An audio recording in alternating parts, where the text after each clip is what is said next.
ناظرین، ابھی لندن سے ایک بڑی حیران کن خبر آئی ہے، اور وہ خبر یہ ہے کہ براڈ شیٹ نے شریف فیملی کو 45 لاکھ روپے ادا کر دیے گئے، اور یہ 45 لاکھ روپے بنیادی طور پر وکلا کی فیس کے طور پر ادا کیے ہیں، کیونکہ اگر آپ کا کوئی کیس پروو نہیں ہوتا تو پھر وہاں کی عدالتوں میں تو یہ حساب ہے کہ آپ وکیلوں کی فیس دیتے ہیں، لیکن 45 لاکھ روپے کی رقم اہم نہیں ہے، اور یہ جو پیسے واپس کیے گئے ہیں یہ بھی اہم نہیں ہے۔ اہم بات یہ ہے کہ وہ جو کرپشن کا بیانیہ بنایا گیا تھا گزشتہ کئی برسوں سے، وہ آج تہو تیغ ہو گیا ہے، اس کا شیرازہ بکھر گیا ہے، اور ابھی چند دنوں پہلے تک یہ اتنے جھوٹے لوگ ہیں اس حکومت والے، چند دنوں پہلے تک شہزاد اکبر صاحب انتہائی ڈھٹائی کے ساتھ یہاں پر پریس کانفرنسز کیا کرتے تھے کہ ابھی کچھ فیصلے ہونے ہیں، ابھی حقائق سامنے نہیں آئے، یہ شخص خود جھوٹا ہے، یہ شخص خود کرپٹ ہے، یہ شخص خود پیسے لیتے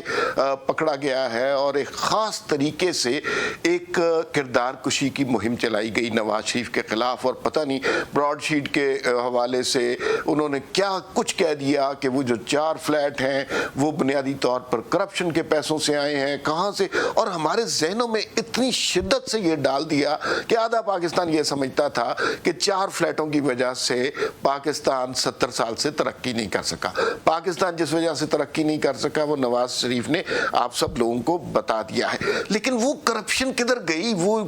اربوں کھربوں ٹریلینز آف ڈالرز کی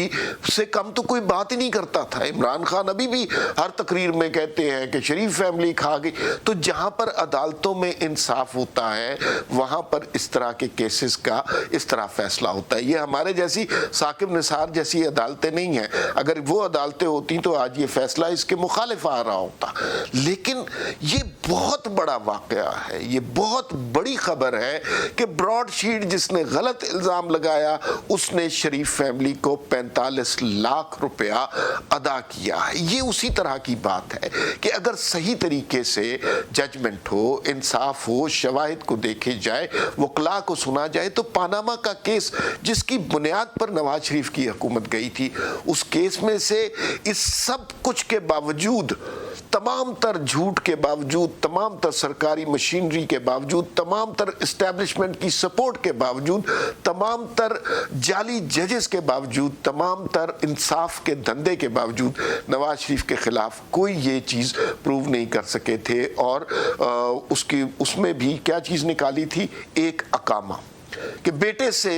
تنخواہ نہیں لی، اس کی وجہ سے نواز شریف وزارت عظمیٰ کے اہل نہیں رہے۔ آپ خود سوچئے کہ اس ملک میں ہمارے سیاستدانوں کے ساتھ وہ لوگ جو اس ملک کی ترقی چاہتے ہیں ان کے ساتھ کتنا ظلم ہو رہا ہے اور کس قدر کھلے عام ہو رہا ہے۔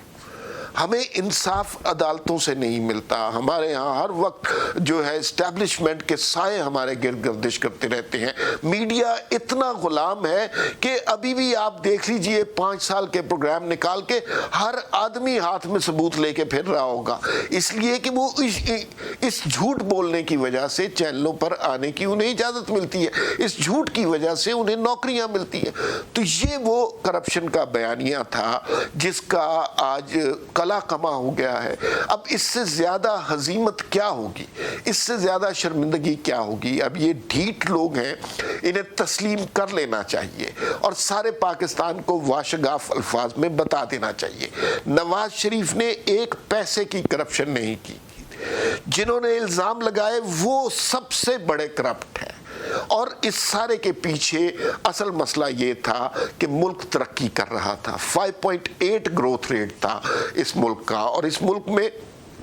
ترقیاتی پروجیکٹس لگ رہے تھے، ایشین ٹائیگر پاکستان بننے جا رہا تھا، سی پیک بنیادی طور پر اتنا بڑا پروجیکٹ گیم چینجر یہاں پر سٹارٹ ہو رہا تھا، اس سب کو تباہ و برباد کیا گیا، اور یہ بالکل مت سمجھیے کہ یہ غلطی سے ہوا ہے، یہ جان بوجھ کر ایک سازش کے تحت عدالتوں سے غلط فیصلے لیے گئے، مصنوعی